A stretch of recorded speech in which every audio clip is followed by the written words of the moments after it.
Yes, the live stream has just started, Chair. Oh, thank you very much. Right, welcome everyone to the November edition of the Planning Policy and Built Heritage Working Party. Particular welcome to members of the public who might be viewing us on live stream, and to also to Callie Smith from the Broads Authority. Welcome to our meeting this morning. If I can just start by asking for apologies. I understand that Jeremy Punchard has offered apologies, and Councillor Fitch-Tillett is substituting for Councillor Punchard. Is that correct?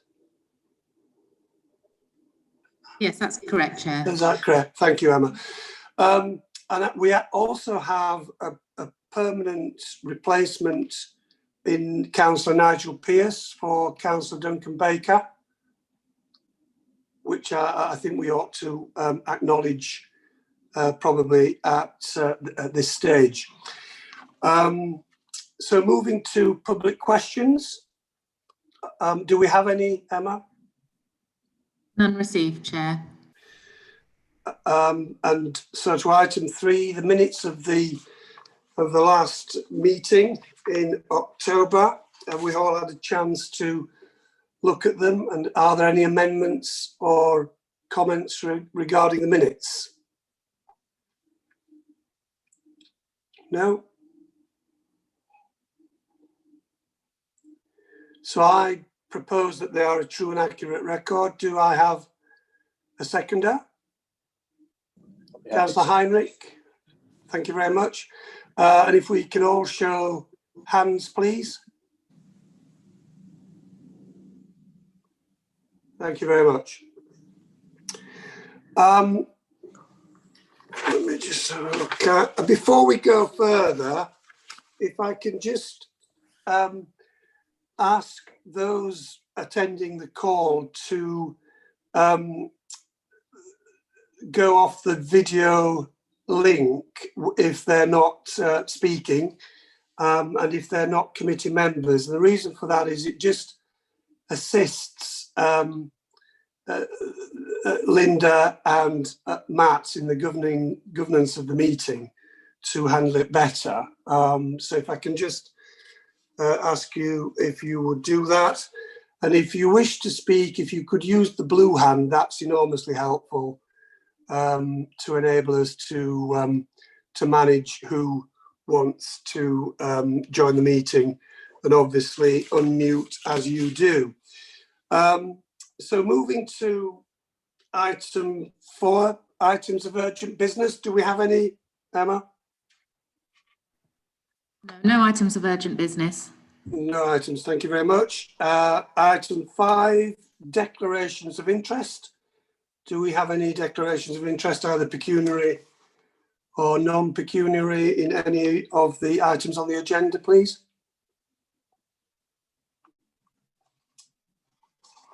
No. To item 6, update on matters from previous meeting, if any. I'm not aware of any updates. Are you, Emma, on this item? No, I've not been notified of anything. No, fine, thank you very much. So we move to the main business of the meeting today. What we have is a series of items dealing with the policy making for economic or employment land, which in the emerging local plan, I think, are set out at pages 142 to 160. And these items are in effect giving permission or approval to our planning team to proceed with the final drafting of the wording for the policies, which we will come to. So we don't have any site allocations for the benefit of members of the public who may be viewing today's meeting. It's merely the policy making aspect of the local plan that we're concentrating on. And at the end, we have an item regarding the Conservation Area Appraisal Management Plan for Stalham Stave and Ludham, which we will come to in the fullness of time. So if I may hand over item 7, which is the policies ECN 4 and 5 for retail and town centre development and signage and shop fronts, to Officer Ian Withington. If I can hand over to you, Ian, are you ready to go? Thank you, Chair. Yes, I'm ready. Good morning to everybody. Yes, as Andrew says, this report considers the representations made at Regulation 18 stage of the local plan preparation, and seeks to agree the final versions of the approach to, in this case, town centres and retail development principles, namely ECN 4 and ECN 5.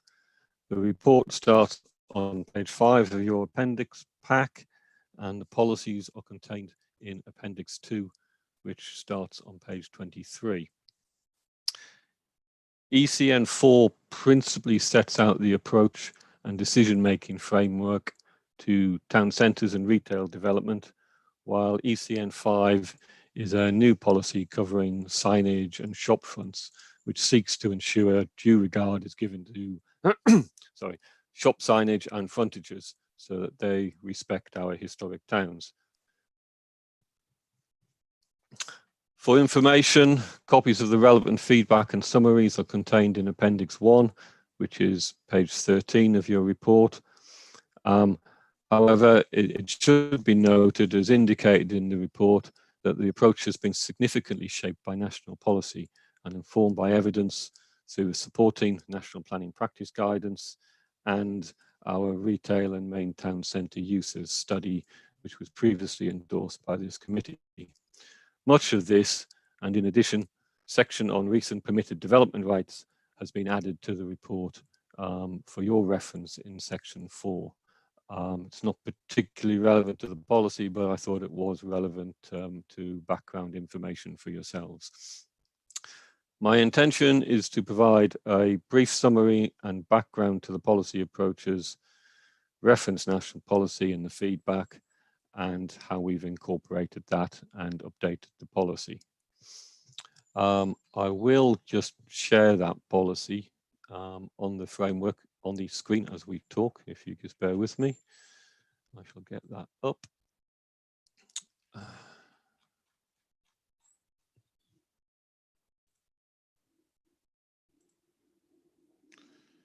It should be coming through now.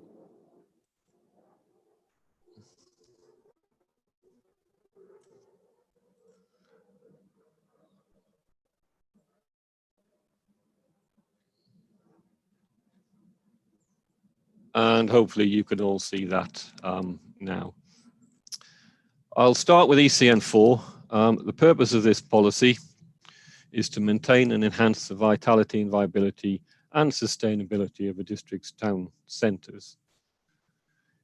It does this in a number of ways in line with national policy and guidance, but in doing so, it seeks to reflect some local priorities and issues. The first point to raise, in line with national requirements, the policy sets out a retail hierarchy and it directs retail proposals to town centres at a scale appropriate to the town's role. So Cromer, Fakenham and North Walsham are the main town centres of population and focus for residential development. They have better quality public transport, a critical mass to encourage joint shopping trips and opportunities for development. They are therefore well placed to meet the shopping and service needs of a significant proportion of the district's population and the visitors to the area, and therefore they remain identified as large town centres where the focus of larger scale retail development should be. The remaining smaller towns and the town centre of Hovton are classed as medium town centres. They provide for convenience food shopping, lower order day-to-day comparison shopping facilities and other services. As such, they have smaller catchments, both population and areas, and to varying degrees have developed a particular niche market role. They are particularly dependent upon the seasonal influx of tourists and retain their locally distinctive small shop character, which helps cater for this type of demand. Development in this level of a hierarchy should be smaller than those in the higher order centres. Retail growth will be supported in both hierarchies, in both sections there, will be supported as long as they are proportionate in scale and reflect the capacity to support the proposal without significant harm to other traders.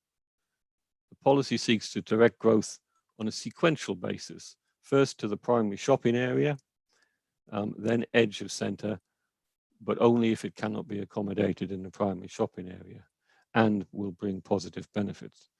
Out of centre proposals will need also to be in line with the national sequential testing approach, but will need to demonstrate no significant harm to trading in the town centre and particularly the primary shopping area. In order to do this, the policy introduces locally derived impact thresholds,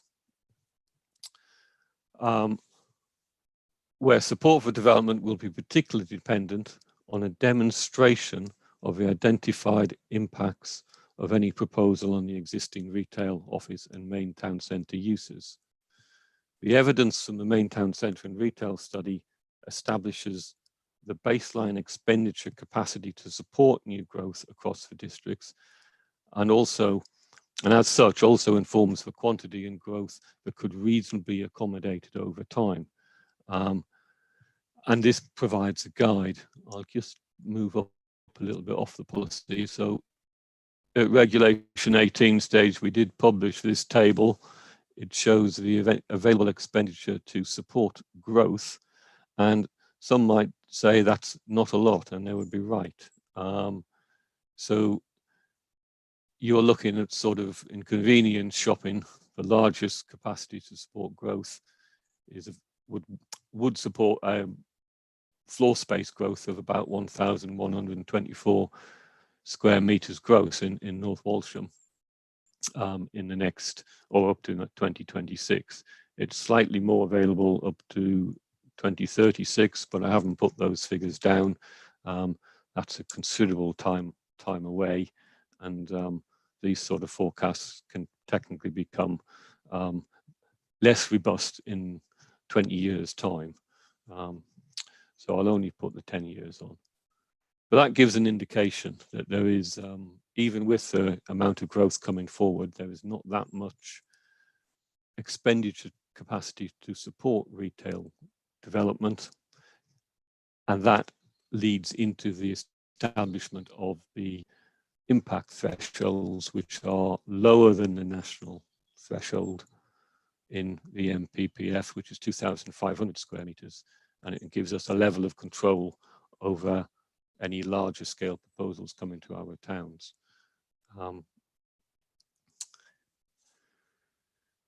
What it really means is any proposal over those thresholds would need to demonstrate the impacts on the existing, the committed, and the planned public and private investment in the centres, as well as for wider functional catchment areas, would need to be demonstrated over the short and medium term. A failure to, or if it actually identified that there was significant harm to the town centre, then that would mean that the proposal should be referred to as a refusal, depending on what other benefits or material considerations the proposal brings. But it's one element of that policy. The policy, moving on slightly within the policy, seeks wider public benefits from retail and office developments, sets out a framework in order to guide proposals and decision making around these wider material benefits in order to help seek positive contributions to the urban public realm. In the lower hierarchies of service villages, the policy sets a positive framework to enable local services to expand and to improve their viability, and hence retention and contributions to the wider rural area.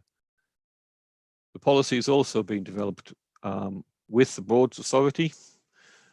In the case of Houghton, it sets the framework for whole town centre consideration, and this approach is reciprocated in the Broads policy when their local plan was adopted last year.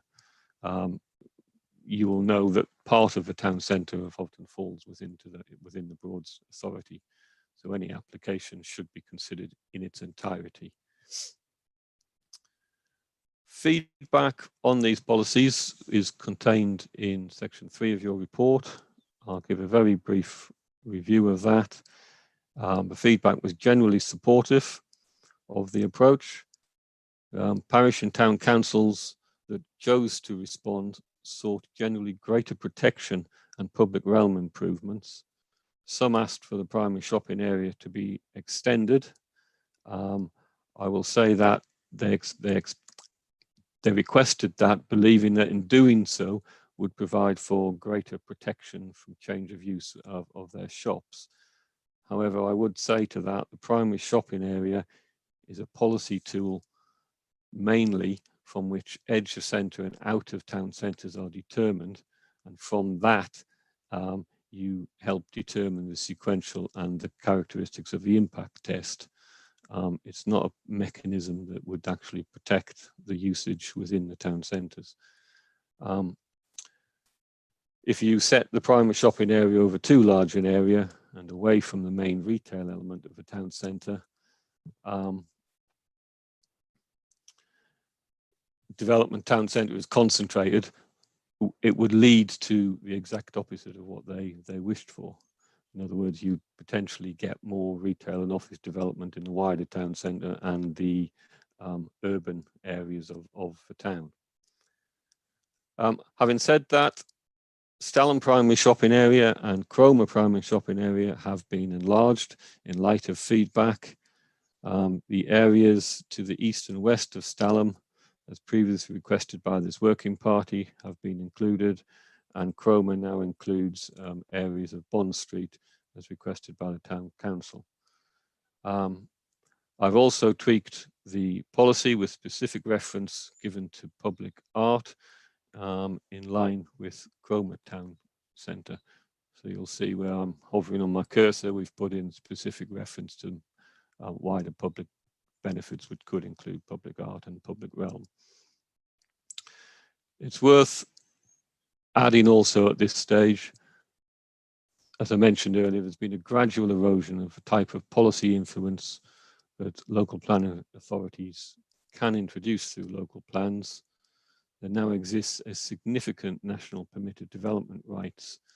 Some permitted development rights allow for change of use without any application process, while other permitted development rights now allow for a change of use subject to prior approval, but on specific matters only.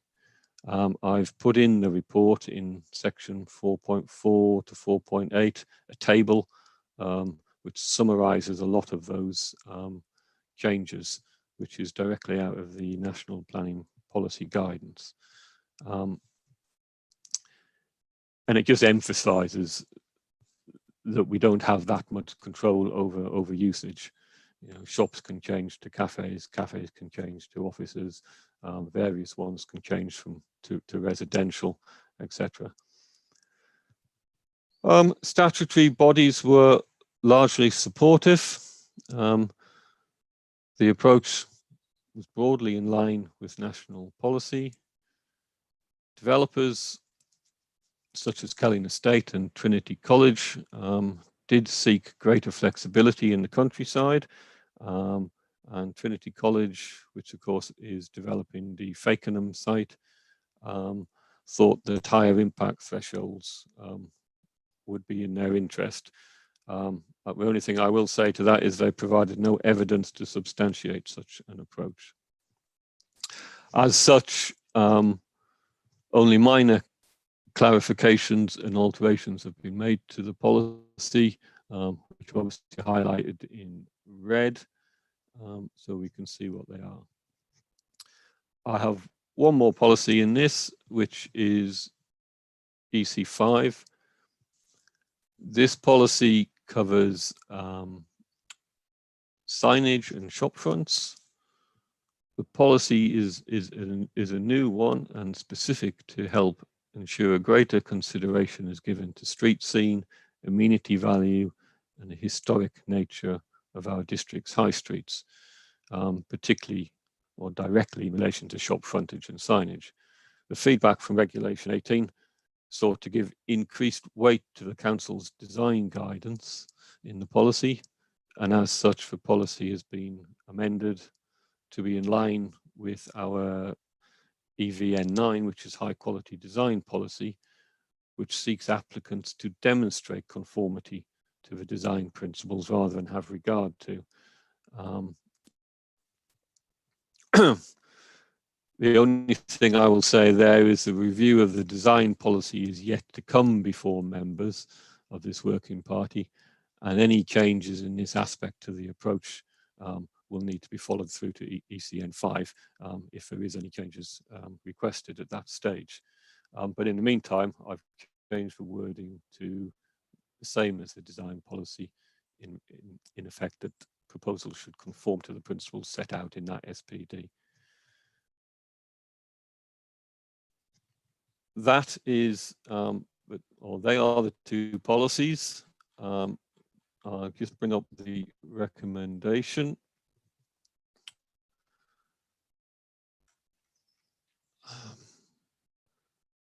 And the recommendation to members is that we endorse these revised policies, recommending to Cabinet delegating responsibility for drafting such an approach, including the finalisation of the associate policies and policies mapping to the planning manager. I'm now happy to take any questions and discussion items. Thank you.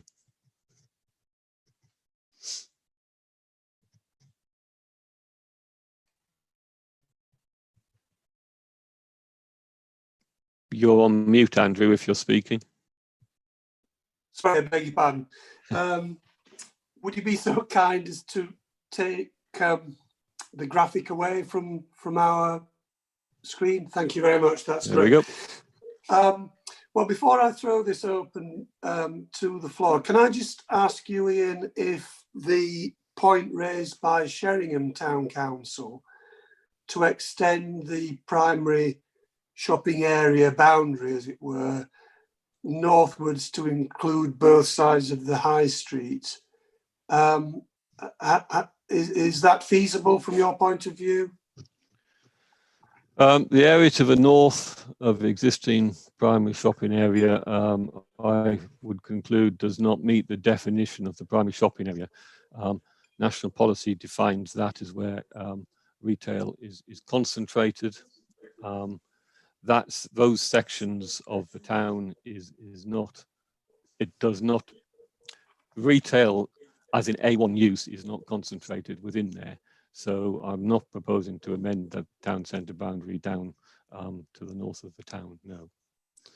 It still comes under the town centre, so that doesn't stop any retail development going there in per se, but what it does mean is that they should first look to the higher concentrations of A1 usage and put the shops there, which I believe is what Sheringham Town Council want, and most town councils want. They want to retain their A1 usage to supply residents, and rather than seek the dilution of the primary shopping area into cafes and so forth. Okay, yeah, thank you very much for clarifying that. So I have three people waiting to speak. Councillor John Rest, Councillor Liz Withington, and Councillor Paul Heinrich, and Councillor Virginia Gay now. So firstly to Councillor John Rest, over to you. Thank you, Chairman. Good morning. Can I just get a clarification, please, from Ian? Unfortunately, I couldn't log on early enough, so I missed the beginning of his presentation.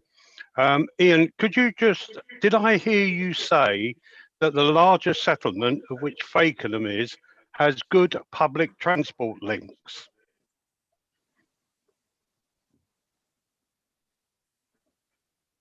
Sorry, can you hear me or I not? did, yes, I did. You did say that. I did indeed. I think Okay. if you're going to say that it doesn't have good public transport links, you need to put it in the context that it is a higher order centre where the population is, and therefore it has the bus routes and the bus services that a lot of other services don't. Am I preempting Okay. what you're saying, or am I not?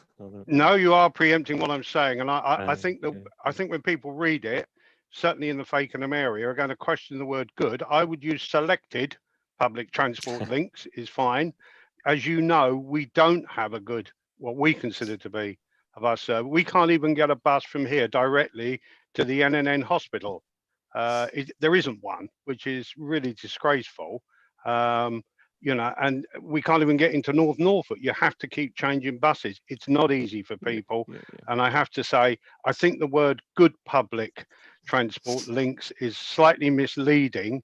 And I'd hate people to keep on contacting you to say that. So maybe you just want to take the word good out and let's call it public transport links. I think we'd all accept that. Thank you.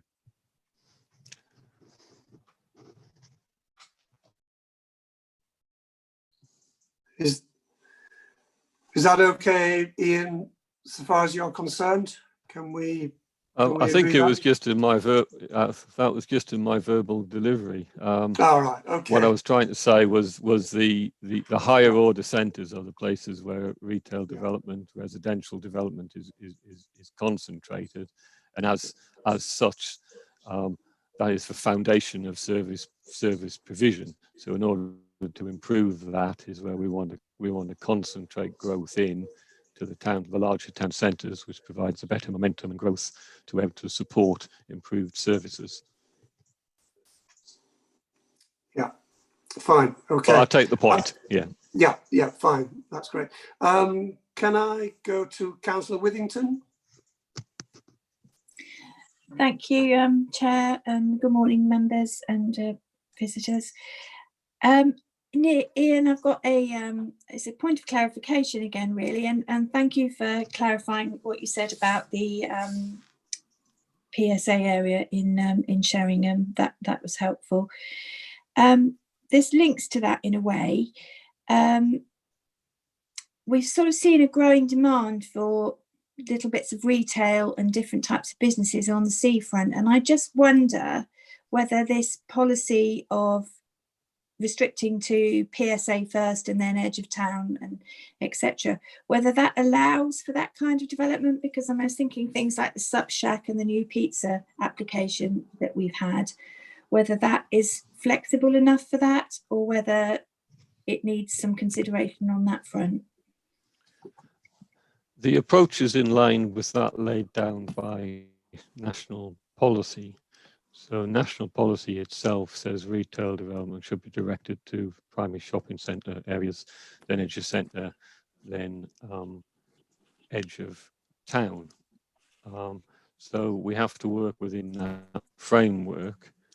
The impact thresholds themselves set a floor space threshold. So if there is a small development well, in Sheringham's case, it's 500 square meters gross. Anything under that would not have to do an impact assessment, but they would have to demonstrate there is no sequentially available site for themselves within first the primary shopping area, then edge of centre. I don't know the locations you're talking about, whether they are edge of centre or out of centre, but that is the approach envisaged.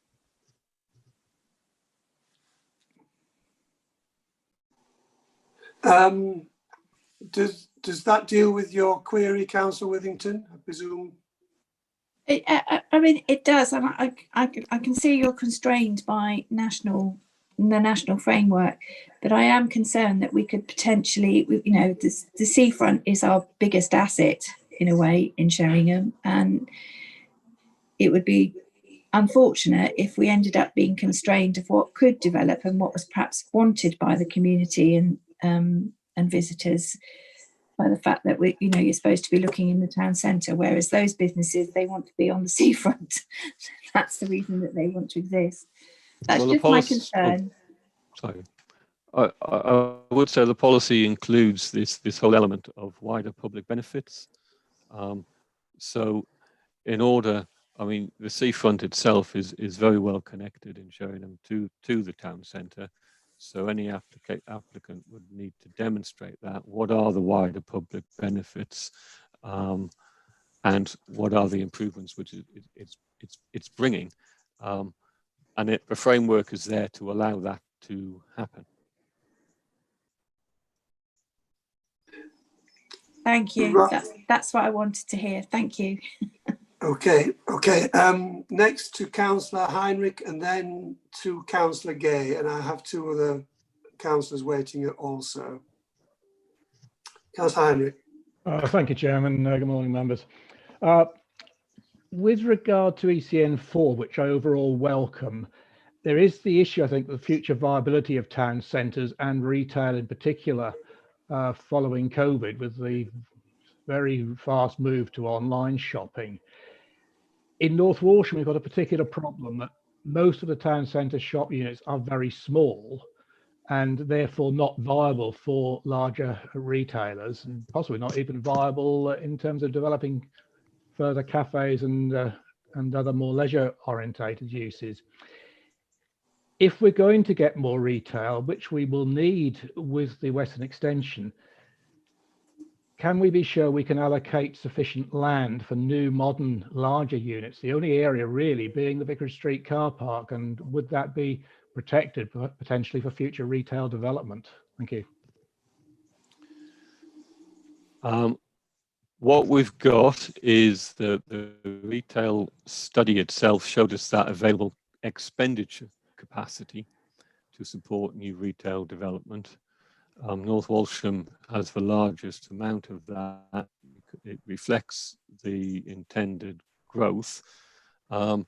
Also, part of the policy in order to retain that expenditure, if you like, because there's a lot of leakage in terms of people going elsewhere to shop, Great Yarmouth, Norwich examples. Yes, then the town centre improvements is already recognised by the council that the town centre itself needs to improve. The allocation or the strategic urban extension through the development brief will weigh up the pros and the cons of suitable employment locations and potentially outline areas where there are further development could take place to satisfy that demand. That has to be worked up, but the intention is that there's be something within that land assembly of the SU, which will of course come back to this working party. Okay, thank you. Just another point on ECN4. I think that is very welcome indeed. We've got a real problem with scruffy shop front designs and garish signs, and the sooner we can stop that, the better. Thank you.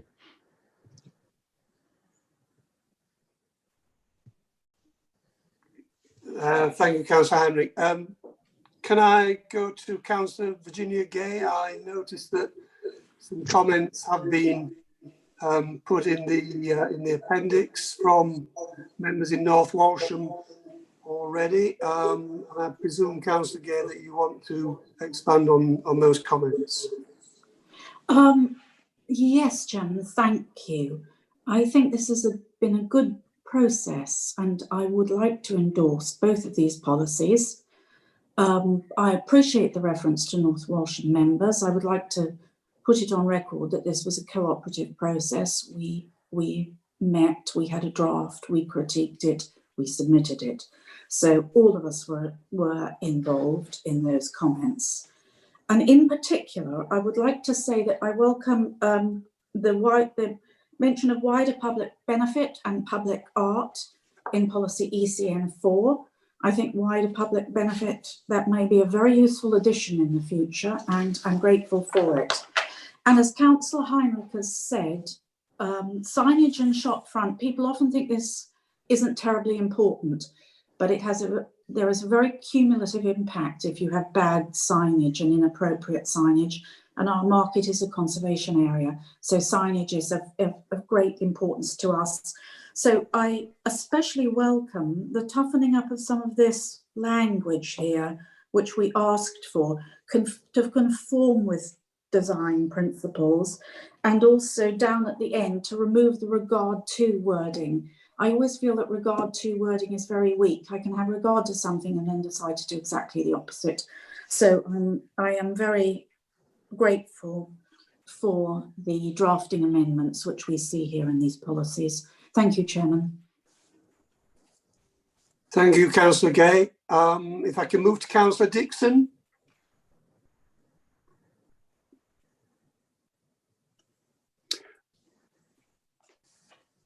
Thank you, Mr. Chairman.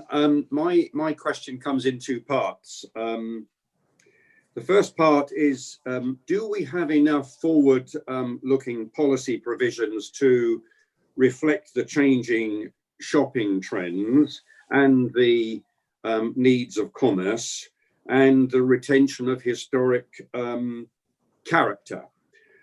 And the second part is, if we do, what would you point to as evidence to support that?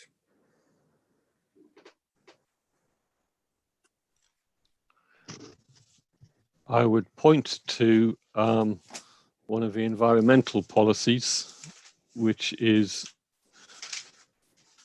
protecting and enhancing the historic environment, which I believe is coming next month to this working party.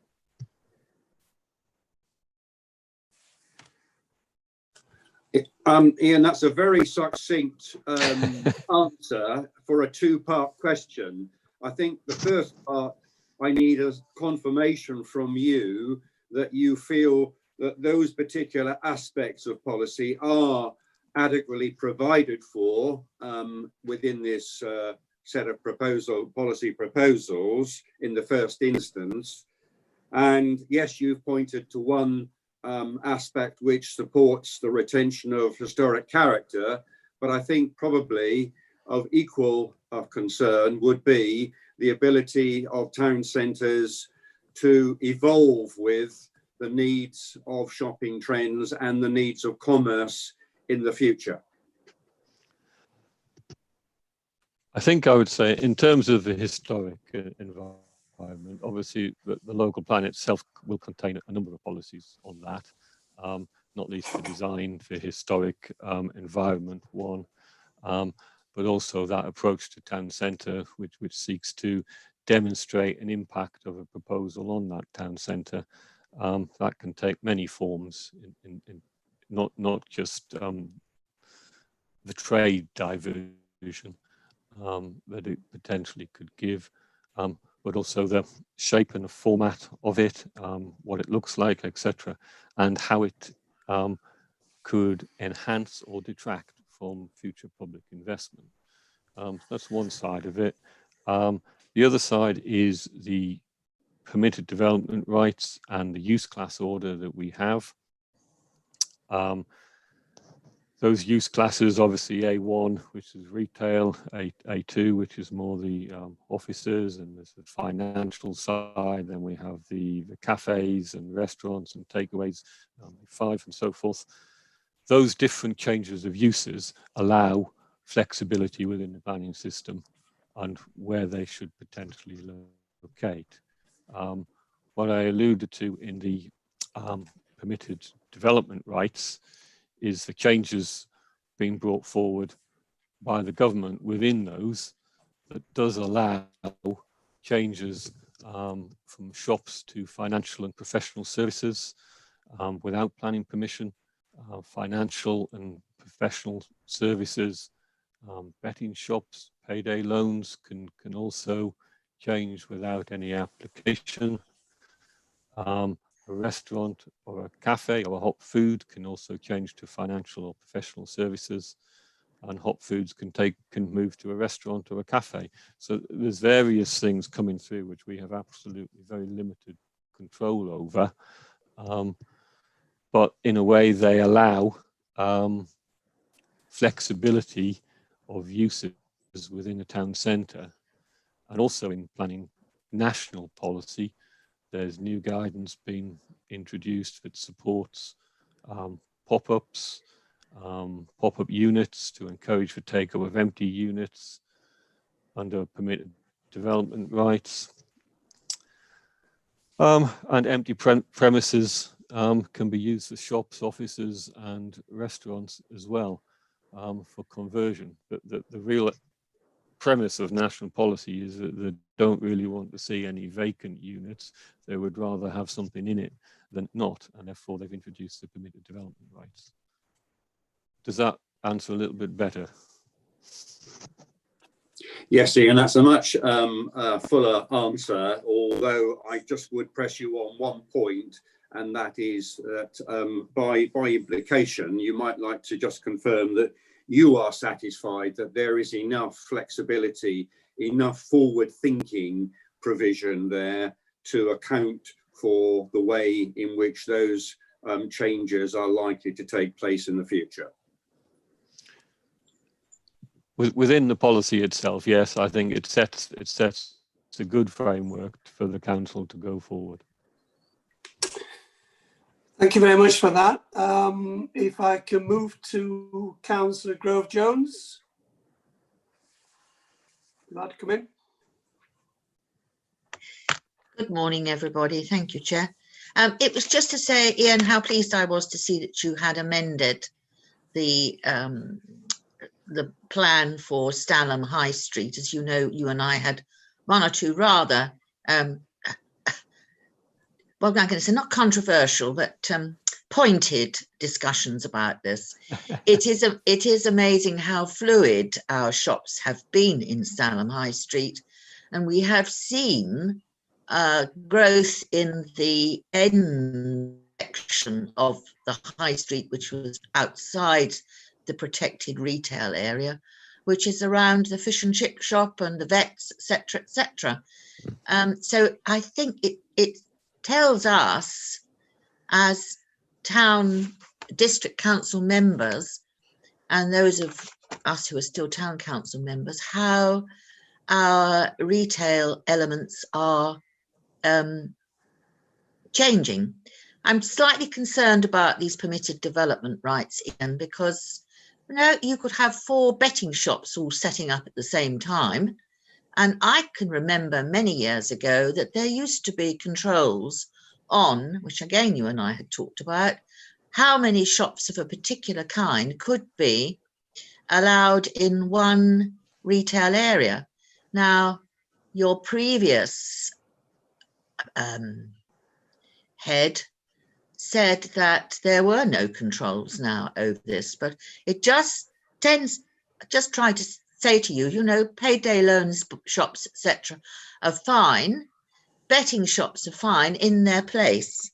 And the only other thing, which of course I've been fluffing backwards and forwards here, is to say that the signage, I know how glad I am, as Virginia has said, to see that you've brought in this particular point about signage, because we are a conservation area and we've got 1 or 2 hideous signs that have gone up in Stalham High Street, and we need to watch this because we are proud of our environment and we wish to protect it.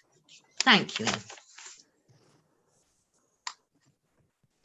Thank you, Pauline. If I can move to Councillor John Toy and then to Officer Mark Ashwell, and I really want to then draw this to a conclusion and move to a vote. So first to Councillor Toy, if you'd like to come in. Thank you, Mr. Chairman. Morning, everybody. Yeah, it's just a quick question around 2 things that people have spoken about quite a lot. The welcoming of the restriction on signs and permitted development. In the permitted development change of use without application, would they still need to fulfill ECN 5? Would they need to apply for signage even though they don't need permission for change of use? Thank you.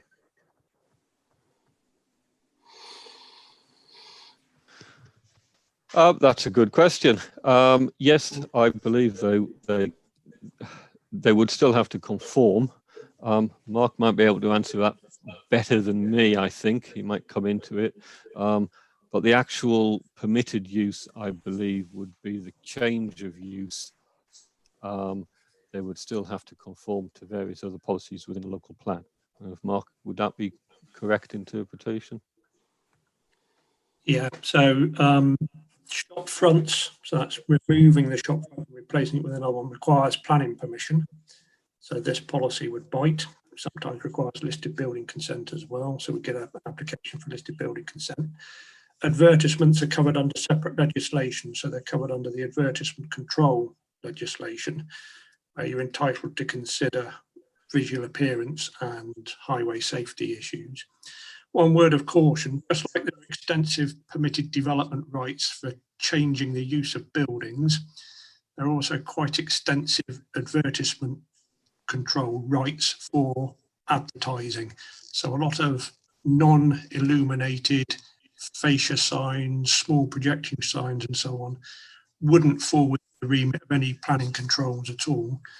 Sometimes in conservation areas as well. So, you know, it's the art of controlling what you can control, but accepting that there are other things that you can't control because they don't need permission. I mean, I'd endorse the policies. I think it's good to link these things through to the design guide, but just be mindful of the fact that there's a lot can happen in terms of change of use of buildings and advertisements, which are entirely outside of the control of the planning authority. And we wouldn't be able to obviously apply our policies to things that don't need permission.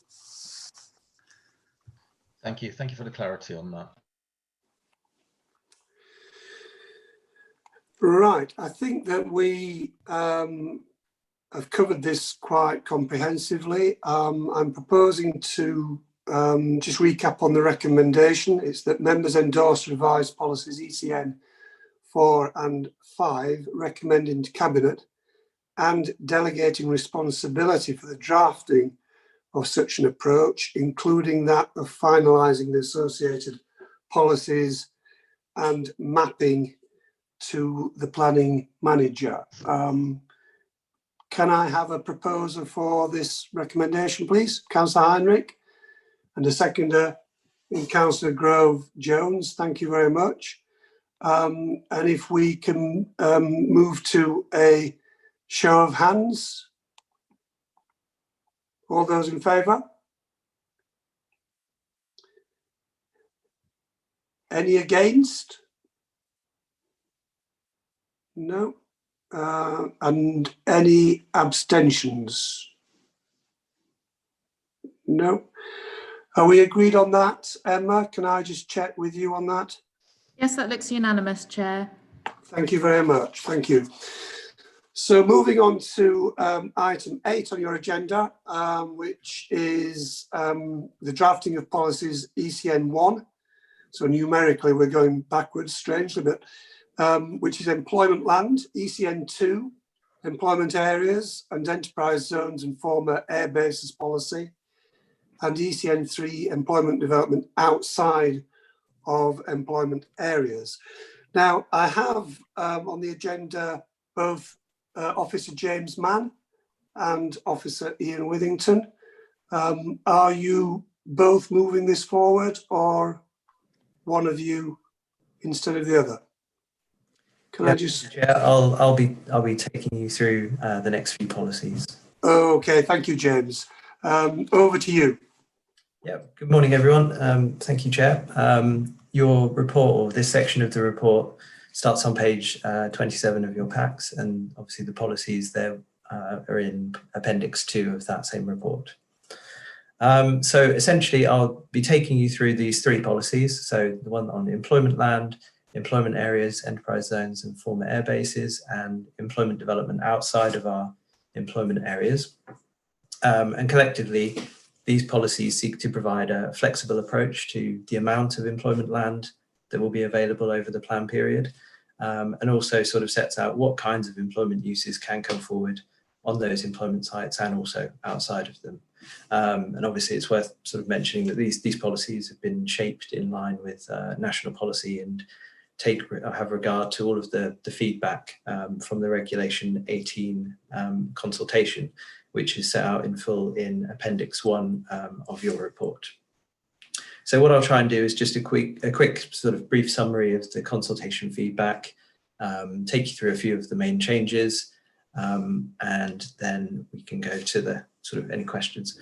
So I suppose, first of all, what I should say is that I've made a couple of amendments to my policy wording. So I'm going to share an appendix with the policies in that has, where I've changed things, a few highlighted sections, just so members are aware. And then obviously I'll share this after the meeting. But if I just bear with me a second while I just bring up that screen.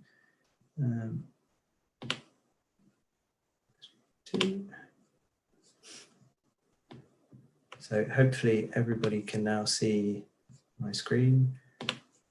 Apologies, I'm not too good at sharing things on this format, but hopefully you can all see that.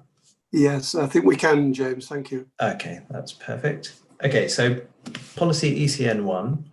So if I just go straight down to the policy, essentially just sets out the amount of employment land over the plan period, sets out where that employment land will come forward, and it's trying to sort of direct the employment to the most sort of suitable and sustainable locations for employment growth. The main changes essentially to this policy, so that the feedback from the consultation set out in, I think, section 3 of your report was largely positive, and there were no sort of substantial objections to this policy particularly. The main changes that I've made, and I should take you through this first of all. So I think it's also part 3 of your report, I talk about the growth sites delivery strategy study, which is obviously a new study that I'm referencing to members. So it's a study that actually the policy team themselves, we're not leading on it. So it's being led by the economic development team, and it's currently in a draft form. It's a study that's being undertaken by both the BE Group and WSP. So WSP, some of you may know, are also working on the North Walsham extension work at the moment in regard to the link road, etc. So there's a bit of linking between those two areas of work. It provides a sort of comprehensive assessment of all of the employment land currently within the district, and did an extensive analysis of all the sort of market data, and an extensive and comprehensive sort of stakeholder consultation with landowners and businesses in the area, etc.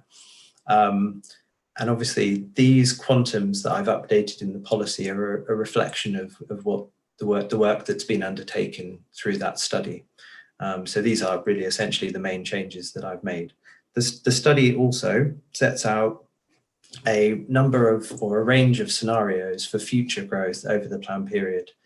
And these range quite substantially, and that's quite, that's very common for these types of scenario planning. So they sort of range from, I think, 2.9 hectares at the lowest end to 40 hectares at the highest end.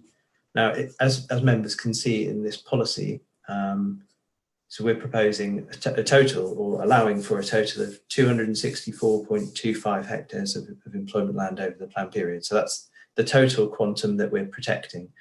Within that, obviously, there's only, I think I mentioned here, 62.84 hectares of sort of new available employment land. And that's primarily through new proposed allocations and remaining land on existing allocations that's yet to come forward. And the study, the growth sites delivery strategy study, basically sets out that this quantum, 62.84 hectares of land, is suitable suitable quantum and provides flexibility over the plan period. So they're supporting the recommendation within this policy itself. Furthermore, they also break down the different areas, so the eastern, central, and western area, and essentially they're happy with the amount of land in each of these areas that sort of supports businesses in these areas and allows for future flexible growth over the plan period. So essentially they are the main changes. I should also caveat slightly that members will recall we did a background paper, I think it was background paper 3 employment, for the regulation 18 consultation, and that should be detailed in section 6 of your report. and that sets out basically that we were going to do some work on the boundaries of these employment areas. So as a slight caveat, I would say that there may be some slight amendments to specific hectareage of land should boundaries change slightly. However, the background growth study that I just previously mentioned obviously went through all of the sites in detail. So we don't envisage any substantial changes. These would just be minor changes to boundary areas.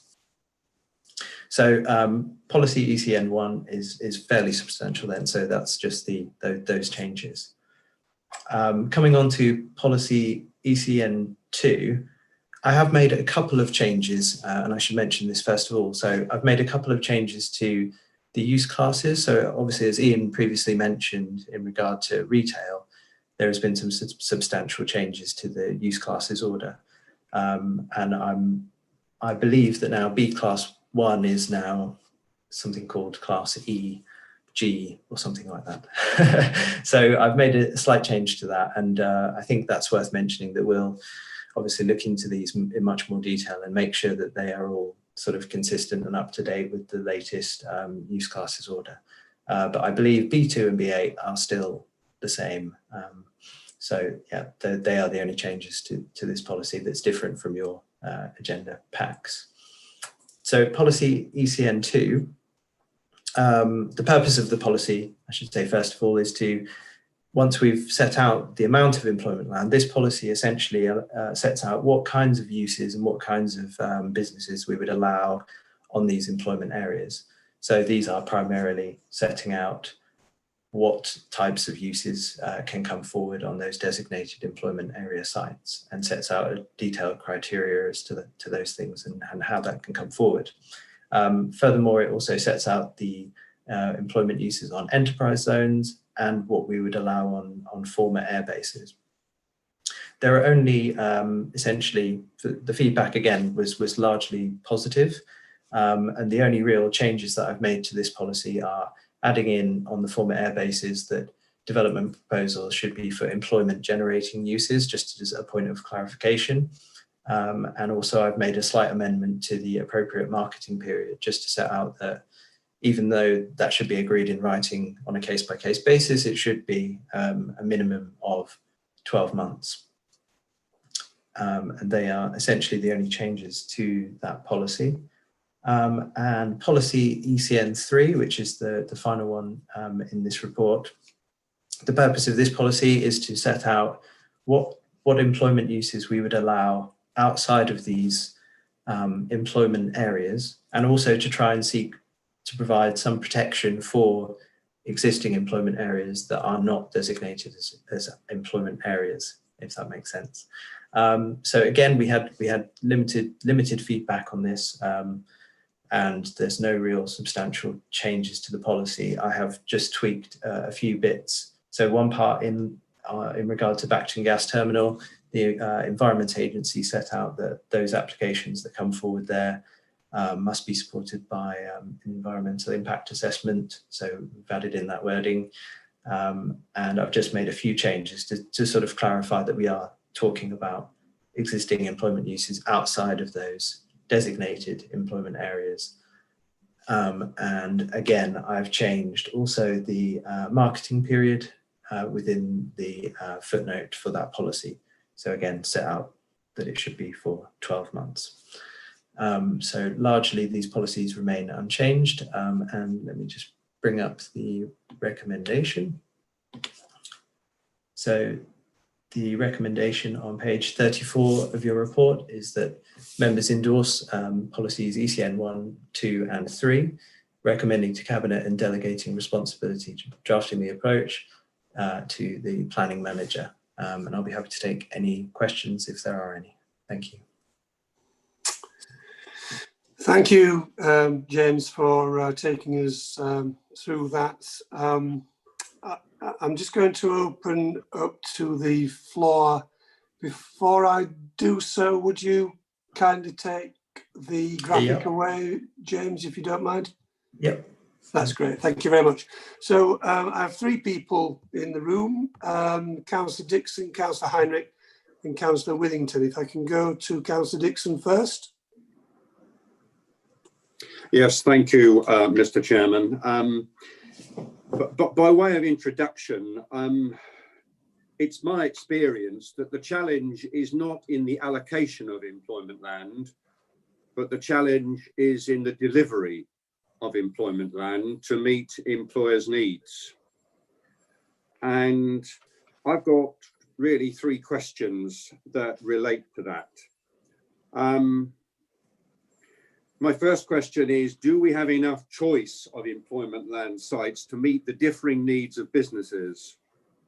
And I had an absolutely classic example, and Mark will know this in some depth, of the challenge we had in Houghton. And it took a long time to resolve it. And even in the resolution of it, there were many pitfalls that it could have fallen at various times. And I have to say that, but for the fortitude of the business itself, it would have been more likely that it would have gone elsewhere and we'd have lost that particular economic activity out of our area. So how are we going to overcome those sort of problems? I'm slightly worried because I hear you say the policies remain pretty much static as they are, and with some final sort of fine tuning here and there. And that does concern me in this particular respect of this question. Okay. Yeah, no, I'm happy to take that. So, I mean, I think they were quite substantial changes from, say, you know, the core strategy policies to these ones. So we've added in policies that seek to allow employment growth coming forward outside of the designated employment areas. So in regard to flexibility generally, what I would say is that, first of all, the studies recommending or the, you know, our district should provide between 2.9 hectares and 40 hectares. And that would be what they would see as a projected future amount of employment growth that would meet the needs of the district. So obviously we're proposing allocate or designate 62.4 hectares. So obviously substantially more. So the study sort of concludes that the amount that we're proposing provides the flexibility and choice for the district over the plan period. And I would say furthermore, that policy ECN3, the one that does allow for some employment growth outside of these employment areas, does allow for that flexibility in terms of, you know, changing the changing nature of the market, I guess, in terms of small businesses and those types of things.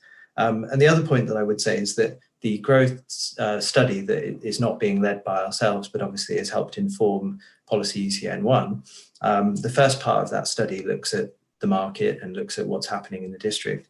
And I appreciate that obviously that hasn't come to members yet, but it will do in due course. The second part of that study is a sort of delivery strategy. So that's the main emphasis of the economic development team.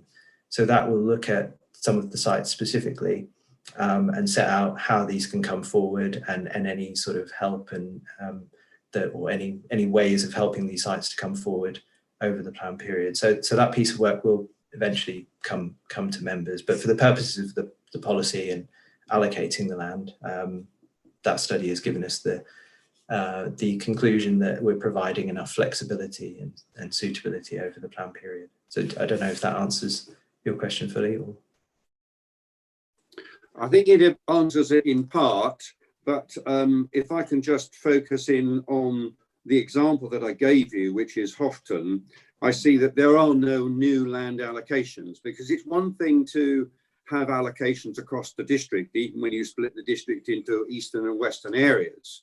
But the needs of businesses often it is so precise that they have a particular need, a particular requirement that they, and in this particular example that I give you, this business was very clear. If it was going to stay in Norfolk, then it was going to stay, it wanted to be in the vicinity of Houghton.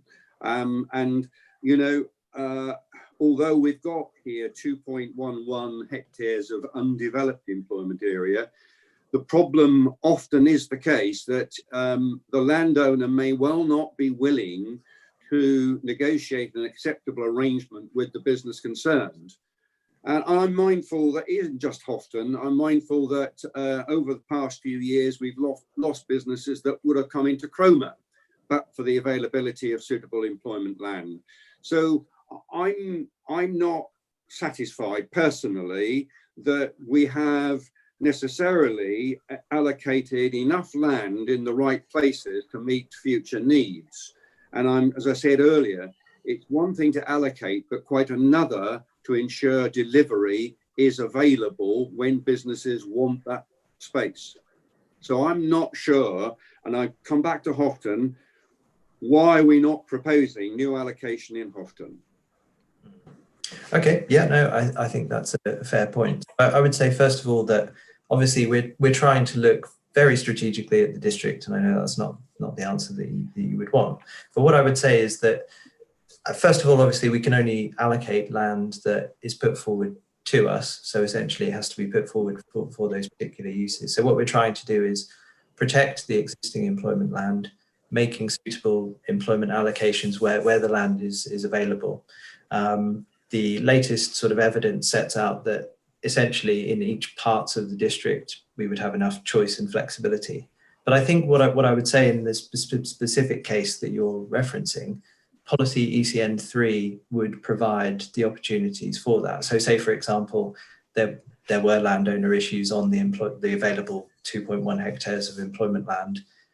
Policy ECN 3 allows a business that's potentially not on that employment land, if they can demonstrate that that land isn't available, to be able to expand or provide new sites outside of designated employment areas in those locations. So it's allowing for that flexibility, given that obviously the employment market may potentially be changing over the sort of short to medium term as well. So it's trying to seek that flexibility and allow for employment uses outside of employment areas, but also trying to designate the employment areas that we can to what are really we'd say the most sustainable areas, and also the areas where the land has been put forward to us. So I think it's a balance of all of those things.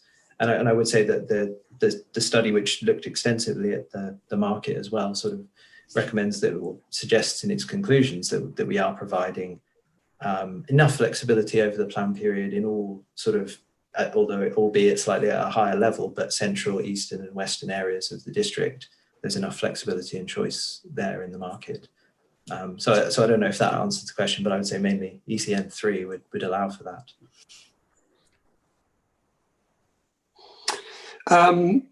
Thank you, James. Can I bring in Officer Mark Ashwell and then Councillor Heinrich and Councillor Withington afterwards? Over to you, Mark.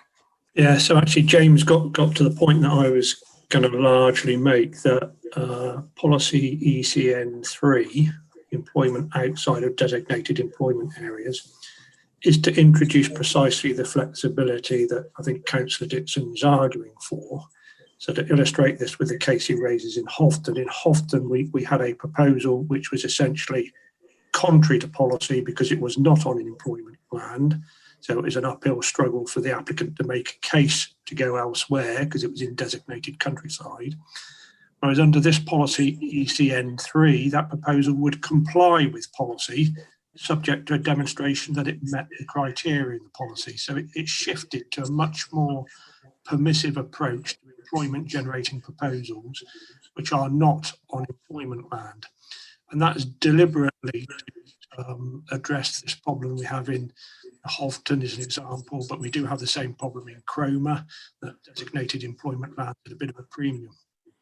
The alternative approach, which Councillor Dixon I think might prefer, is that we allocate lots more employment land all around the district in the hope and expectation that somebody might come forward and make a proposal. And we could do that, we could go out and do a call for sites and look for employment land around the towns. I have to say, I wouldn't relish that. I think, in places like Cromer, surrounded by the AONB, it's very difficult to find suitable development sites. And it also limits the opportunities for businesses like the one in Houghton to the designated areas. We designate sites, they're then constrained to those designated sites, whereas under this approach, they first have to look at the designated sites and then they can go anywhere else which is suitable. So it's extremely flexible and permissive in its operation, specifically to allow for the scenario that we had at Halton to be addressed in the future. The other aspect, which we've discussed a couple of times, whether it will actually come good or not, is linking residential proposals to employment proposals. So on the larger allocations in Holt, North Walsham and Fakenham, where we're specifically making mixed-use allocations with employment on them, there is the mechanism there to link the delivery of employment land, servicing land and making it available in a phased way alongside the residential development taking place. And that's the intention on the larger mixed-use allocations, which will move us to a slightly more positive position than we've been at over the last sort of decade or so, where essentially it's been a let's hope something happens sort of strategy. Whereas now we're trying to intervene, make land available, make it available on good commercial terms in the locations where it's likely to be, or more likely to be taken up. So I think there is a shift of direction here. It's a sort of subtle shift, but it's more flexibility, and it's trying to enable and facilitate delivery alongside those land uses which generate the value, namely residential development. And I hope that would sort of appear in the policy wording, really. Thank you, Mark. I wonder if you would indulge me just to close the point that I was raising, because Mark raised two very useful points there. It wouldn't be my wish to see land allocated randomly around the district, but it would be it is, and I think you've heard me argue before, we should be pressing for more mixed allocations and use that mechanism to produce land where we know that we need it and where we are more likely to be able to successfully deliver mixed schemes. And it's really getting an assurance from you that the policy will allow greater flexibility and greater use of that in the future, please. Well, I think Councillor Dixon, that that James has demonstrated that there is the flexibility with EC3 to achieve that. I think to randomly allocate sites as an alternative is almost counterintuitive to the concept of planning. So I think that this is a sensible compromise. These policies represent a sensible compromise to allow for a modicum, a limited amount of allocation, but with the flexibility to increase in particular circumstances. So I think that point has actually been addressed. So I'm going to move over to Councillor Heinrich, please, and then to Councillor Withington to close. Thank you, Chairman. In fact, Mark has answered most of my concerns now. So I'm more than happy that sufficient land will be part of the mixed-use proposals for the western side of North Walsham. We certainly need it. Just one really smaller question. We can see that employment is likely to change, particularly with the movement of people out of the cities. And have we considered in sufficient depth that we could be in a position to attract a lot of footloose industries that would appreciate our lovely environment, particularly small-scale workshop, studio space, flexible office space, shared workspace and the like, and that we can, under these policies, enable that to take place? Thank you. Yeah, I would just reiterate again that obviously that's something obviously that we've talked about with the consultants who are undertaking the study. So they've looked in a little bit of, obviously it's a bit of a guessing game, but yeah, I take your point that we will have to embrace probably smaller businesses and sort of, you know, people working out of their houses and that type of thing. So and there's some small sorts of sheds. I would come back again to policy ECN3, which I think allows enough flexibility outside of employment areas for those types of uses to come forward. And we discussed this with the consultants, and I think they were sort of relatively happy that it allowed for the flexibility there in an uncertain market. I don't know if Mark wanted to add anything to that, but yeah. Well, I was just going to say, Paul, that you know this policy is largely focused on employment land, what me and you would call sort of industrial estates, and inward investment and people erecting buildings. You know, it's an important part, but actually a relatively narrow part of the economy. There's a broad range of other sort of jobs and services to be accommodated, and they're provided for in Ian's town centre policies, reuse of existing buildings, allowances for working from home. You know, there's a whole raft of supportive economic development strategy, if you like, in the plan, and the sort of things that you're talking about, I think, would probably not necessarily be located on what I would call industrial land. You know, that's the people making widgets and so on. But you need to look at the broader sort of sweep of policies and what we allow for elsewhere. Farm diversification, sort of you name it, and tourism we can go on and discuss. We've all got pretty sort of flexible, supportive policies which largely allow for most things in most locations, apart from way out in the countryside and in the AONB. So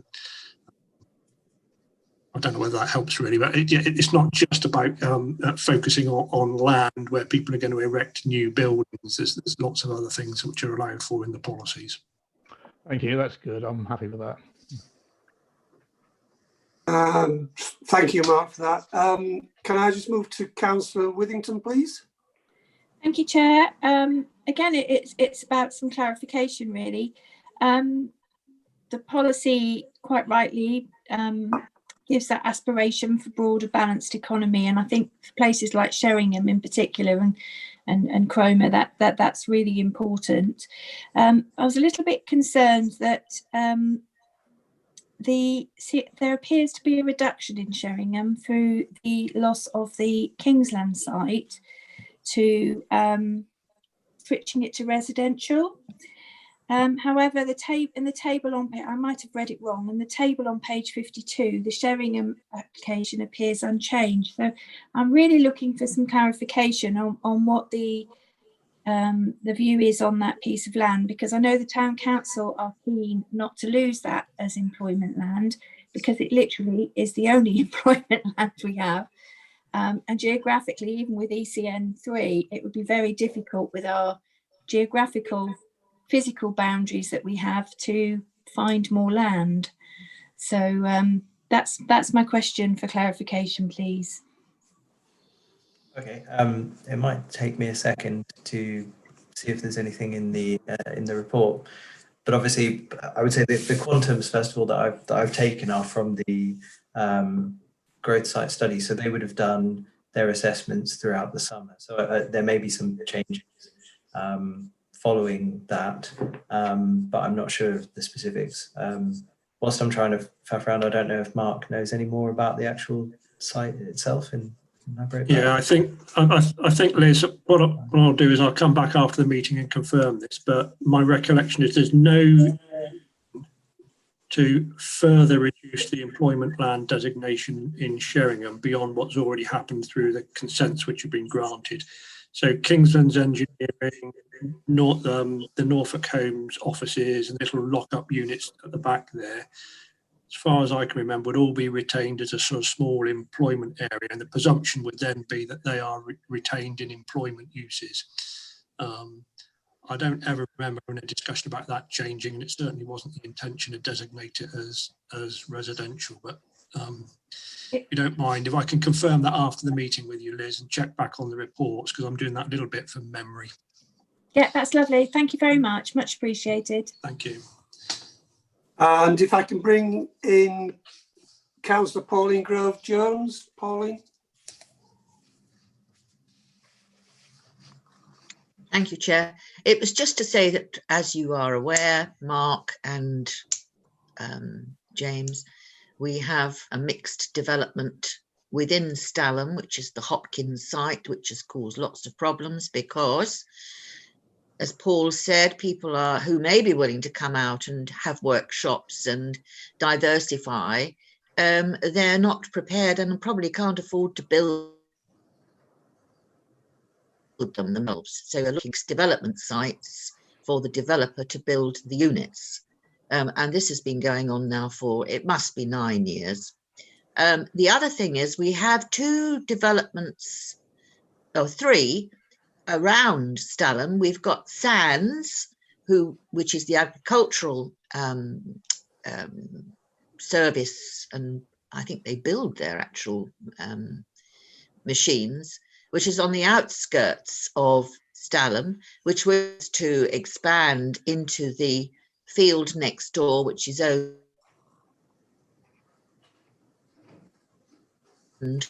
because they keep threatening to move.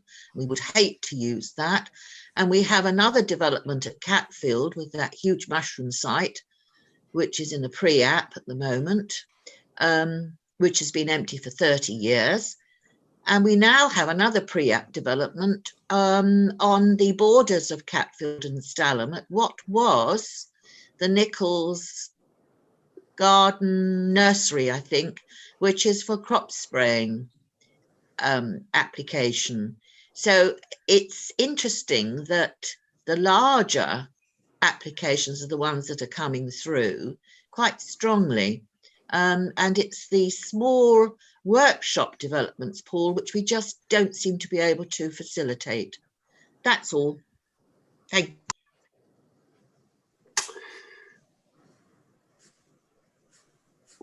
Right, thank you for those comments. I don't know if you've anything to comment on about what Councillor Grove-Jones has just queried, James, or whether you're leaving that. I don't want to know. It was just to point this out that we do have mixed around villages, and we have to be aware of that. And the smaller units are the ones which are the most problematic because they have to be built. Okay, yeah, thank you for that point. Right, I'm conscious of time, so I want to move. I think that wraps up this particular agenda item. So I want to move to a vote next on this. If I can just recap, recommendation is revised policies ECN 1, 2 and 3, recommending to Cabinet and delegating responsibility as usual for drafting such an approach, including finalisation of associated policies to the planning manager. So can I have a proposer, please, for this recommendation? Councillor Heinrich, thank you very much. I think it's déjà vu, Councillor Grove-Jones seconding, thank you very much. So if I can ask all those in favour to show their hands, please. All those against? And all those or any who wish to abstain? Don't think. Councillor Dixon, is that an abstention? Councillor Pearce, by the looks of it. Councillor Pearce also, thank you, Emma. So do we have the numbers on that?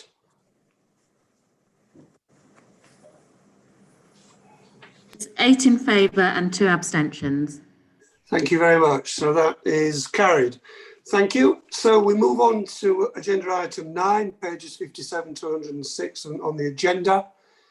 And this is, as it were, to complete the full set of ECN policies. This is numbers 6 to 9, covering new build tourist accommodation, static holiday caravans, holiday lodges and extensions to existing sites, the use of land for touring caravans and camping sites, new build and extension to tourist attractions, and retaining an adequate supply and mix of tourist accommodation. And I have 2 officers. Again, it's James and Ian. Would one of you like to lead, please? I'm afraid you're stuck with me again, Chair. So yeah, thank you, Chair. And okay, I shall try and share my screen again in a minute.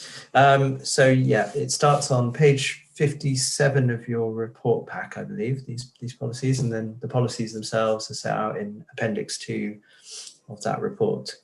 So as the Chairman just introduced, so we'll be looking at policies ECN 6 new build tourist accommodation, policy ECN 7, use of land for touring, caravan and camping sites, ECN 8, new build and tourist in extensions to tourist attractions, and ECN 9, retaining that mix and supply of tourist accommodation. So essentially these policies collectively seek to locate tourist accommodation and tourist attractions to the most suitable locations within the district, offering the opportunity for existing businesses to expand where appropriate, and also to retain that sort of mix and supply in order to help ensure that this vital part of the economy is protected over the plan period and can also thrive over the plan period as well. So Appendix 1 sets out the full Regulation 18 feedback. And again, I'll just take you through some of the feedback, the proposed changes, and then obviously any questions. And it's worth reiterating as well that all of these changes have been made sort of in line with the latest sort of national guidance and national policy and supporting guidance. So if I share my screen again, bear with me a second.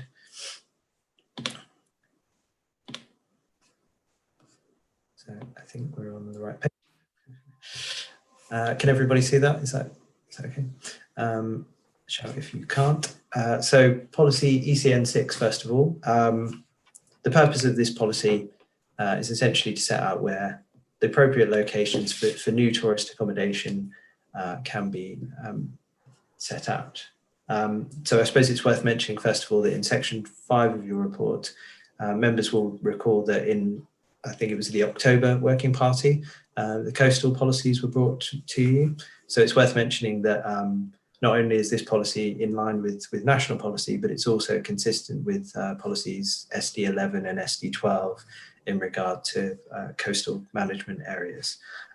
So it's worth mentioning that first of all, new tourist accommodation is not in principle acceptable within the CCMA or the coastal change management area.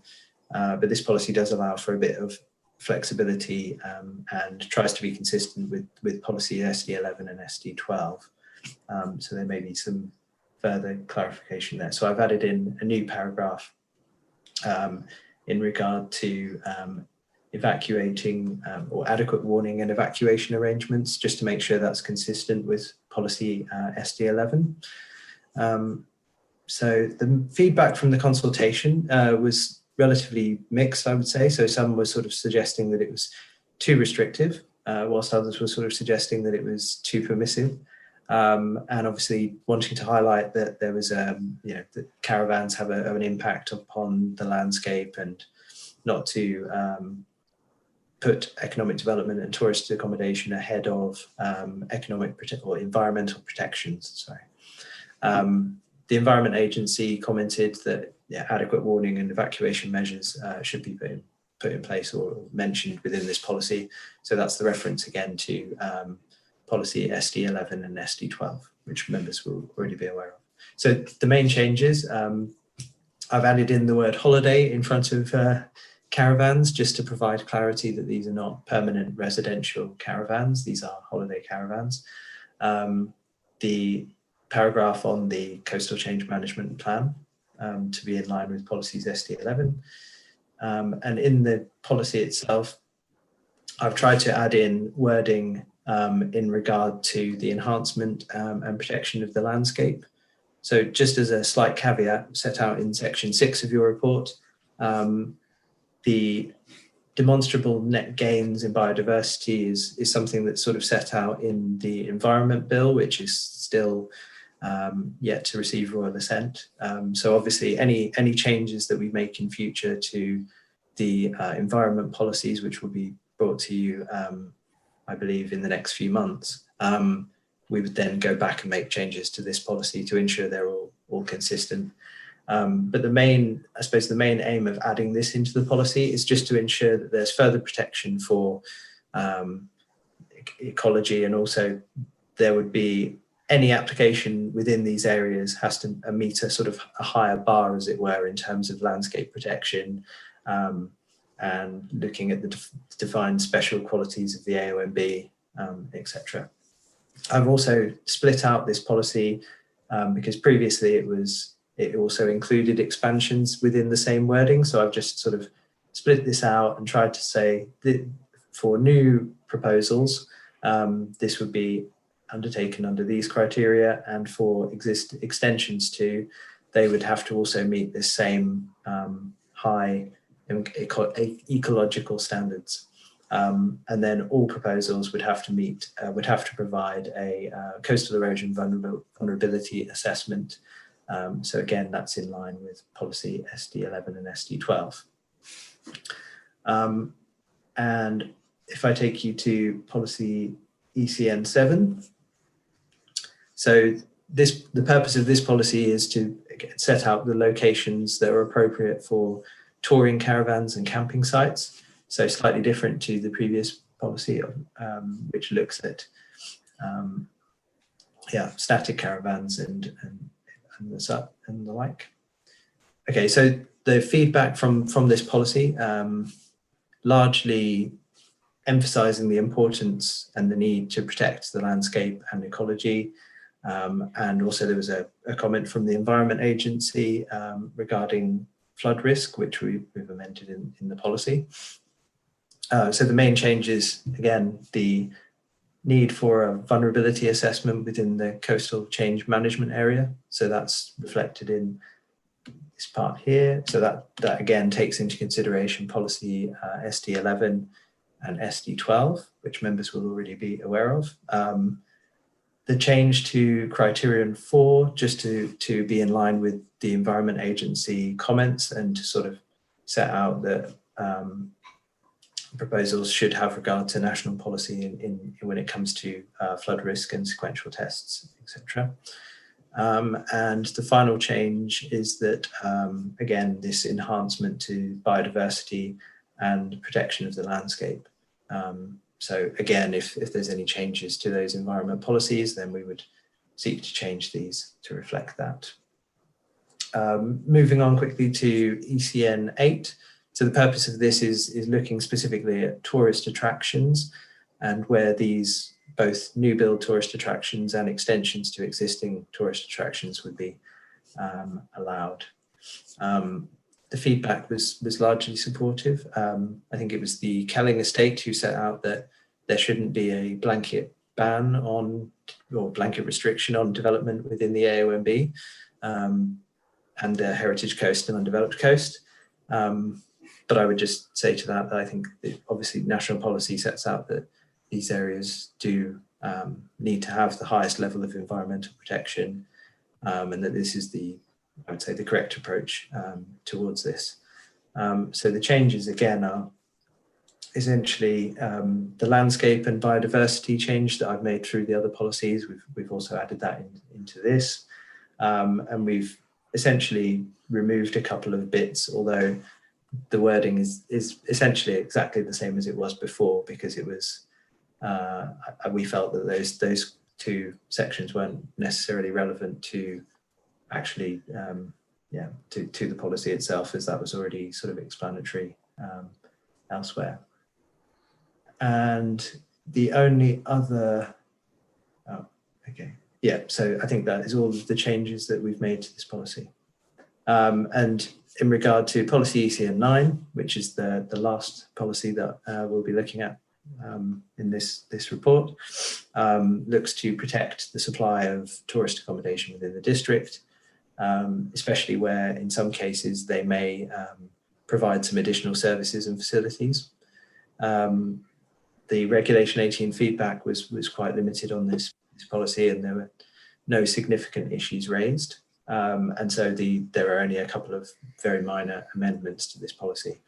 And these are essentially all of the changes. So if I bring up the recommendation, which I believe is on page 64. So the recommendation is that members endorse these policies, ECN 6, ECN 7, ECN 8 and ECN 9, delegating responsibility and for the final drafting to the planning manager. And if there are any questions, I'm happy to answer those. Thank you. Thank you, James, for leading us through that. I have one hand raised. If I can bring in Councillor Fitch-Tillett. Yeah, thank you, Chairman, and good morning, everybody. I very much, with my coastal hat on, obviously I welcome the flexibility in respect of the coastal risk areas. I think that's absolutely vital. And also with my coast partnership, which is the AONB partnership, I do welcome the enhanced protection and enhancement of our landscape. And really, I am quite disappointed that other people do not share this approach. I hope other people will be able to propose this, because I feel as a cabinet member, perhaps I shouldn't. Thank you.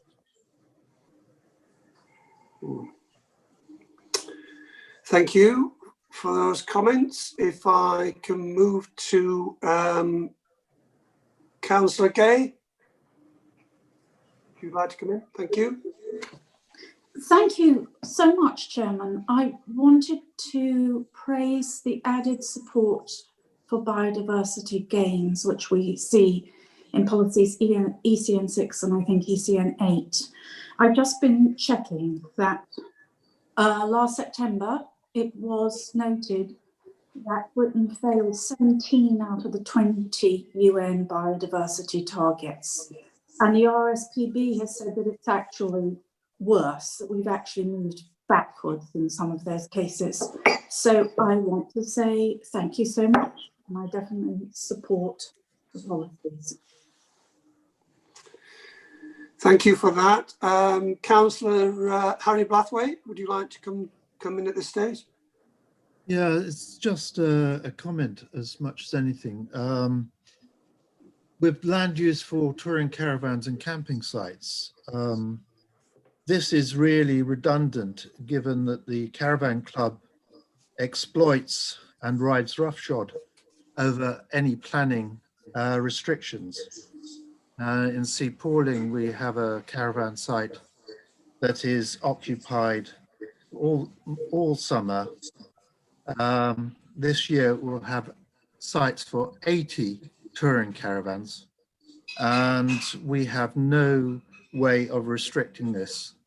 If it went up for planning, it would be resisted by the parish council. It would be resisted by highways.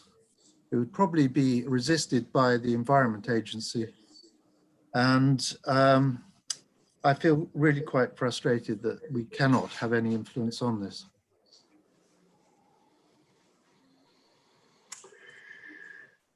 I don't know if either James or Mark want to come back in on that to offer any comment. I thought the caravan club were limited to just 5 units at any one time on a given site, but I may be wrong. I didn't realise personally that there was a real difficulty there. I've got a hand raised by Councillor Heinrich, if you want to come in. Yeah, I just comment on that. Having been a caravaner for many years, certificate sites are limited to 5 vans, whether they're caravan club or camping and caravan club. So I'm not. The problem is a lot of farmers will congregate in one area and everybody will have a CL or similar. My other concern is with larger, more formalised touring van and camping sites is that highways issues must be considered. I've had to tow up some ludicrously narrow lanes into sites in the past, and I would really hope that we would give proper highways consideration if there are any future large applications. Thank you. Thank you. I don't think we have anyone else wanting to comment, which means we move to a vote on this recommendation. We've had it outlined that it's ECN 6, 7, 8 and 9, recommended to Cabinet, drafting by the officer concerned and finalising and the associated policies by the planning manager. So if I can ask members to, first of all, propose the recommendation, if I can ask for one member. No? Well, I will propose it. Is there a seconder? Councillor Grove Jones, prepared to second. Thank you very much. Can I ask all those in favour to raise their hand at this point? And thank you very much. I think we may have got that, Emma. And anyone against, if they want to raise their hand at this point? And any abstentions? No? Two abstentions. Yeah. Right, so that is carried. Thank you very much. So we move to change of gear slightly now in terms of item number 10, moving to pages 107 to 192. The actual reports, I think, are viewable on Modern Gov. You've not got them in your report pack. So I hope we've all had a chance to view the appraisals for Stalham Staithe and to Ludham. And I think at this point I perhaps need to hand over to Officer Kate Knights. Hello, yes. Hello, thank Kate. you very much. You've been waiting very patiently, thank you. That's okay. Okay, good morning. I'm Kate Knights. I'm the Historic Environment Manager for the Broads Authority. I'm here today to bring before you the conservation area of appraisals for Stalham Staithe and Ludham. We are seeking approval for the documents to be taken forward for adoption by North Norfolk District Council's Cabinet. Both have already been consulted on and approved by the Broads Authority. Both the Ludham and Stalham Staithe conservation areas straddle the districts, Broads Authority and North Norfolk District Council. As such, the appraisal of the areas forms part of both districts' reviews of their conservation areas. As the majority of both areas is in the Broads Authority executive area, it was decided that the Broads Authority should take the lead on the process with input from North Norfolk District Council officers. Neither settlement has previously benefited from an appraisal, although Ludham was actually designated way back in 1974 and Stalham Staithe in 1991. The benefits of an up-to-date appraisal are set out in the report under item 3.3, and as part of the appraisal process, we have assessed the historic development of the settlements, the special interest of the area, the spatial analysis of the area and its character in terms of its built form and its landscape setting. In order to ensure that the designations comply with current guidance, the existing boundaries were considered. In the case of Stalham Staithe, the boundary has remained the same, and it's worth stating that there are only a handful of properties in the Stalham Staithe conservation area appraisal that fall within North Norfolk District Council's area. These are situated on the west and north side of Mill Road. In the case of Ludham, changes to the boundary were considered necessary. I'll just run through these changes now. So it's proposed that there should be an extension along School Road and Catfield Road to include the 19th century school and the former district nurses' house, which dates from the mid-20th century. Both of these buildings are important to the social development and history of the village. It's proposed that Latchmore Park be excluded. This is a mid-20th century housing development, and although it's quite a nice development, it's not considered to have sufficient historic or architectural interest to be included within the conservation area. We're also proposing that there be a small extension at the southern end of Horsefen Road to include Woodlands Cottage, which is a typical 19th century marshman's cottage. And we're finally proposing to exclude the fields to the north and south of Lovers Lane and the south of Norwich Road. They're of no particular historic interest, and the current conservation area guidance states that generally farmland should be excluded from conservation areas, with the focus being on the built area, so as not to dilute the status of the conservation area. So within the appraisals, we've designated a number of buildings as having local list status. In Stalham-Staithe, within the North Norfolk area, there were 5 buildings, again, all of which are on Mill Road. And in Ludham, there are many more. There are 53, including the former Maltings on Horsefen Road, the old post office on Stocks Hill, the school building and the Methodist chapel.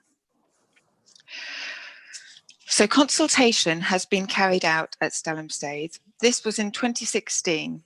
The main comments related to the space around the Staithe and the potential for landscape enhancements in this area, including controls on parking and repairs to the riverbank.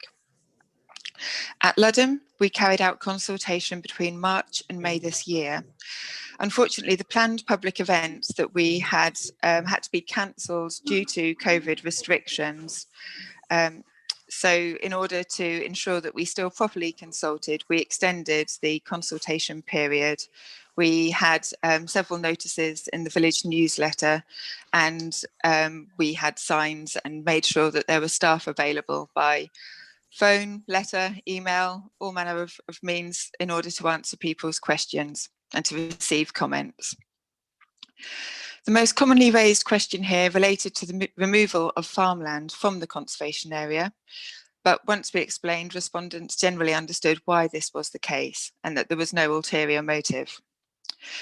There were also points of clarification relating to some of the management and enhancement proposals, and often we received quite useful comments that we've taken on board within the final document. Both of these documents have been to our Heritage HARG, Heritage Asset Review Group meetings, and both have been adopted by our planning committee. Stalham-Staithe back in March 2017 and Ludham in August 2020. The recommendation today is that you consider the conservation area appraisals for Stalham-Staithe and Ludham and hopefully agree that they be taken to Cabinet with a recommendation for approval. We feel it is important that all of the residents of both conservation areas benefit from the appraisals, which can then be applied consistently across the areas. I hope that clarifies things, but I'd be happy to answer any questions. Thank you very much, Kate, for all your work on that. I have 2 hands raised, Councillor Grove-Jones and Councillor Blathwaite. Can I go to you, Pauline, first?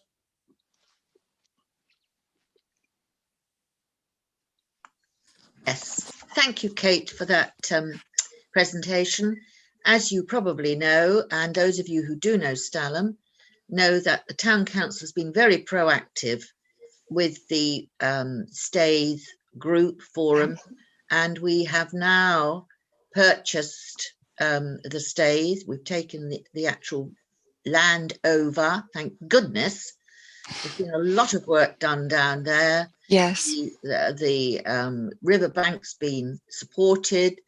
The highways have been along and done a lot of work. The only part of the land which is still has to be transferred is the section of land outside the Mermaid Slipper to the right-hand side, but that's in progress. Yep. And I'm pleased to say, thank goodness, the Broads Authority has taken over the patrolling of the dike so that we can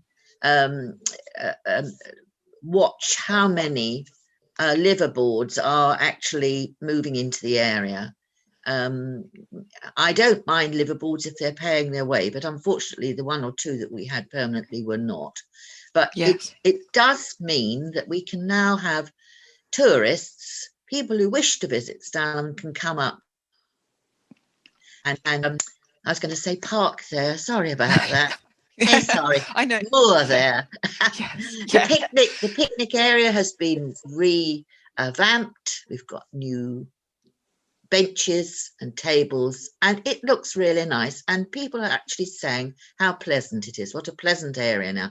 It's taking a heck of a time, but yes, thank goodness. And thank you for your help with this, because I know. Go on. Sorry, I was going to say that a lot of the management and enhancement proposals in the Stalham Staithe conservation area relate to exactly the areas you've just discussed. And yes, you're quite right that actually, I think almost all of them have already seen some improvement, a great improvement, and it is now a very pleasant place to be. I think the main problem with Mill Road, as you were saying, is that we have this mixed dichotomy of some of the houses are in the North Norfolk District Council area and some are in the Broads Authority, which has caused some problem.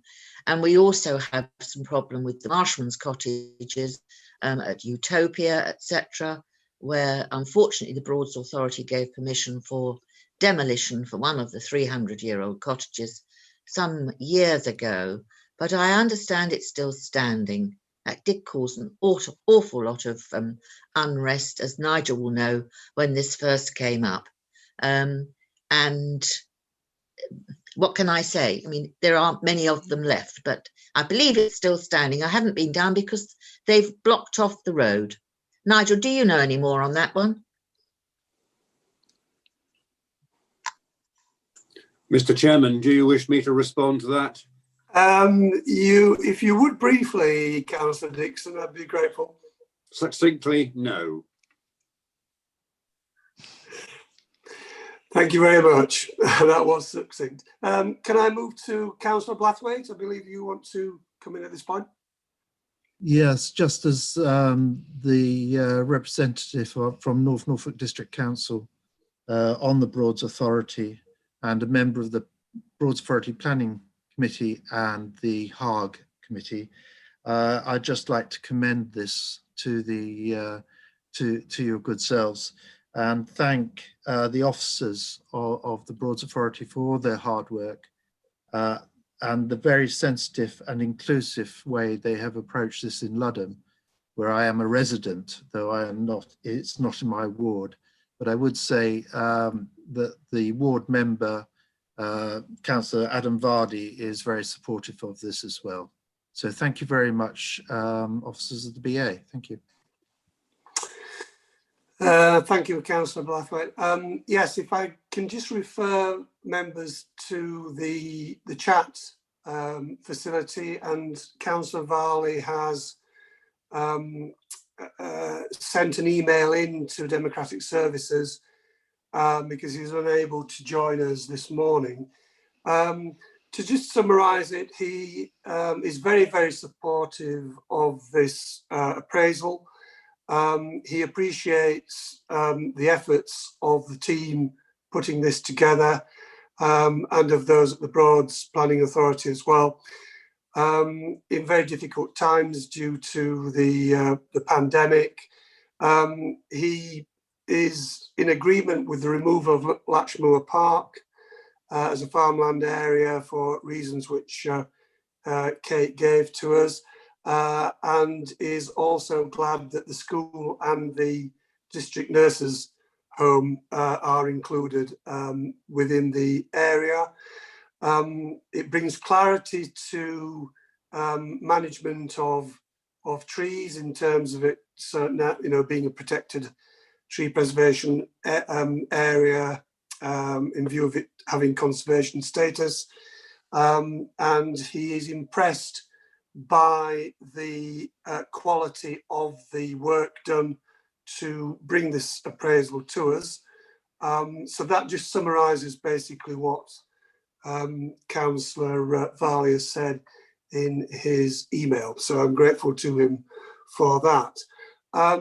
So I think that's all, unless anyone else has got any comments. I think we've covered that fully. The recommendation is that the appraisal Andrew, Councillor Dixon wants to speak. I beg your pardon. I'm sorry. That's fine. Thank you, Mr. Chairman. Yes, I just really wanted to add a little bit to what's been said regarding Stalham Staithe, because wearing my county councillor hat, I can confirm that there has been an excellent example of three agencies working together, those three agencies being the Town Council, the Broads Authority and the County Council. addressing what has been a quite distressing and enduring problem with regard to the stays. And I have to say that in terms of enhancement of the conservation area, if there's one contribution that's happened within recent times, that is primarily it. So it's a really good example of joint working, and it fully justifies the status of conservation area and the work that goes on behind that. So my thanks go to all those parties. Thank you. Yes, and mine too, Nigel, especially to Chris Young and his team as well for NNDC. Thank you.